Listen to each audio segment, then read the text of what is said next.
tozali koya vendredi pona kofandisa Kadima. Kimia ezala avant vendredi. Marche esalama te. Kino bakokunda Mie Solwa Kankisingi wa Sud Kivu.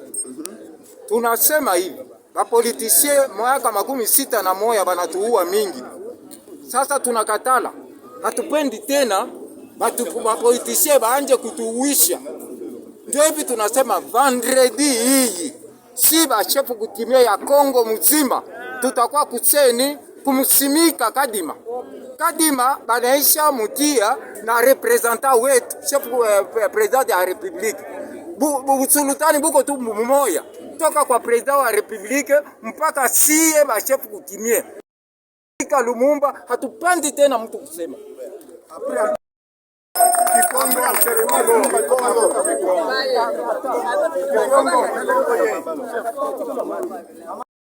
Mepende kutaloka manganda wili représentant ya autorité transitionnelle territoire la Bungu. Et tout me puisse en décision te vansa vendredi te vansa Kadima na kiti ya pouvoir. Fumu na mfumbo sala affrontement ve. Comme représentant avec numéro 1 va te coutumer que président Félix Antoine Tshisekedi Tshilombo notre marche avant salon na inchata ifu ti boshika Lumumba kanave marche nyon zakatia. Wow. Grand chef coutumier qui a vocation Ngolunda. Alors, Tolobi Boy, grand chef coutumier qui a vocation Ngolunda, l'ensemble y a chef coutumier nyoto tozaliawa. Marche kosala malisusu te tikuna tokokunda Lumumba. Oyo alingia sala marche azela soki tokundi Lumumba simande obande kosala ba marche na bino ya politique.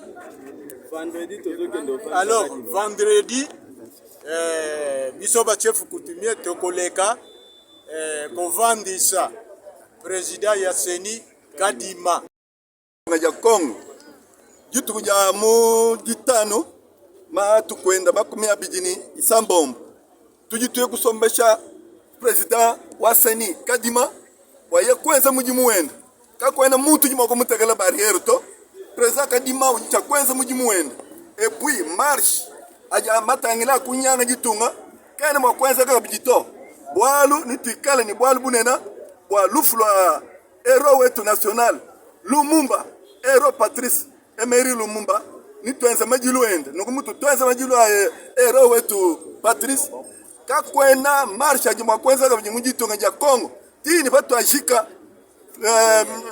Patrice Emery Lumumba kik afu ma marche nini lukwenza kunyim kajibu mpinja hapa tutakula hapa kakwena muntu na shomwa ni parti politique ni ngani ni commission kai ujima kwenda muinjila wa ya kuderanger Madilu Patrice Emery Lumumba volontaire de la République démocratique du Congo réunis pour l'organisation des obsèques de Emery Patrice Lumumba. Aujourd'hui, nous constatons qu'il y a un désordre notoire en République démocratique du Congo. Les chefs coutumiers se décident, ils se tiennent debout. Alors, nous décidons de pouvoir investir et installer officiellement M. Kadima à la CENI.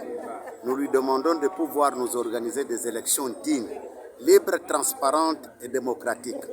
Pendant que nous sommes en train de nous organiser pour les obsèques de Lumumba, il y a le 17 janvier, on va répatrier le reste de son corps en Belgique. Nous demandons à toutes les personnes de pouvoir d'abord se taire. Pas de manifestations publiques et consorts. Nous allons organiser les deuils et après les deuils, ils peuvent continuer avec les activités sans problème.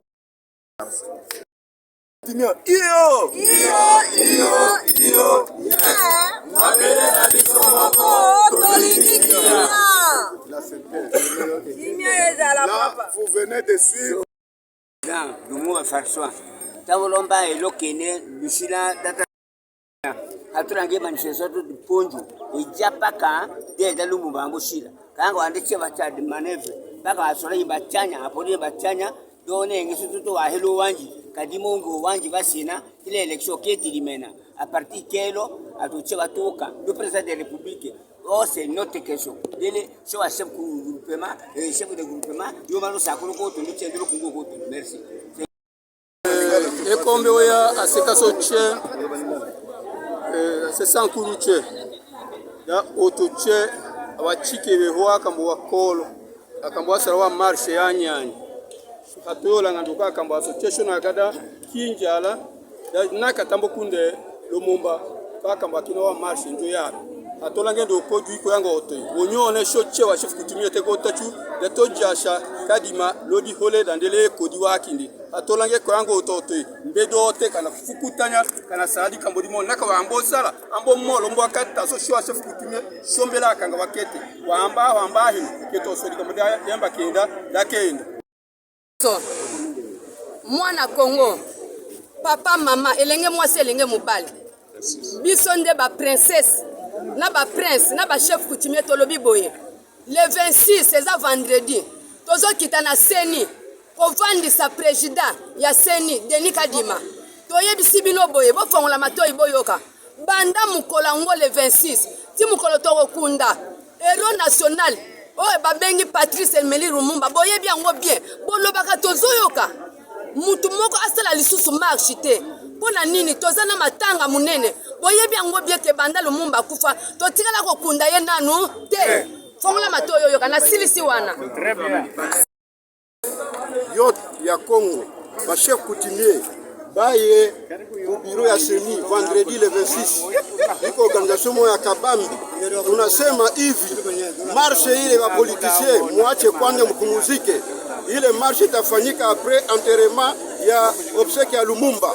Kama unampendaka Lumumba inafaa ukuye kuile marche we chef coutumier politicien ikala kwa kimya inchi iko yashie bote na kama election itafanyika tutamwambia president Seni yewe awe au milieu du village tunaishia pale osensibiliser ba montant tout ya lemba pona kovandisa président oya Seni oya bimina biso tozasima ba chef coutumier tolanda makambo ba politicien o baloba o kadi maza boye ba zima ka tribalisme ba politicien na kati to boye makambo wana quelque soit baluba ba Congo bayaka biso tout ba motocycliste ya lemba tozala sima jeudi vendredi à partir ya 9h tozala na gare centrale to accompagner ba chef coutumier pona kovandisa président ya Seni pour organiser élection en 2023 pour ezala bien ezala crédible.